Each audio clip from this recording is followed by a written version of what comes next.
ఒక చిన్న కథ. మంచిని వినాలి.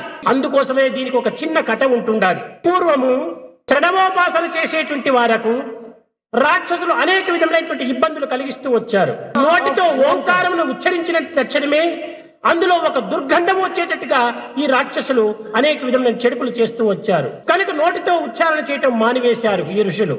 చెవులతో ఈ యొక్క పవిత్రమైన యొక్క శబ్దమును శ్రవణం చేయడానికి ప్రయత్నించారు. ఈ చెవులు ఎందుకు దుశ్శబ్దములను అభివృద్ధిగా గావించుకుంటూ వచ్చారు రాక్షసులు. నాసికముతో ఈ యొక్క ఉచ్ఛ్వాస నిశ్వాసము లోపల ఓంకారమును ప్రణవాన్ని సాధన చేస్తూ వచ్చారు. మరింత దుర్గంధం అధికంగా గావించుతూ వచ్చారు రాక్షసులు. ఇది సరి అయినది కాదని విశ్వసించారు దేవతలు. ఈ యొక్క ప్రణవాన్ని ప్రాణములో పెట్టుకుని పోషిస్తూ వచ్చారు, ఉచ్చరిస్తూ వచ్చారు. కానీ రాక్షసులు అంగముల వరకు ప్రవేశించవచ్చునే కానీ ప్రాణం వరకు ప్రవేశించేటువంటి అధికారం లేదు. అప్పుడు దీనికి వీరు ఏ విధమైనటువంటి యొక్క బాధలను కూడా కలిగించలేకపోయారు రాక్షసులు. ఆనాటి నుండి ఋషులు దేవతలంతా కూడాను ఈ ప్రణవాన్ని ప్రాణంతో సమానంగా ప్రాణములో పెట్టుకొని సాధన సలుపుతూ వచ్చారు. అదే ప్రణవోపాసన.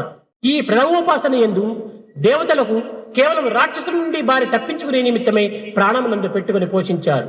ఈ ప్రణవమే దైవము, ప్రణవమే బ్రహ్మము. ఏం ఓం ఏకాక్షరం బ్రహ్మ, అయమాత్మ బ్రహ్మ. ఈ ఆత్మనే బ్రహ్మ.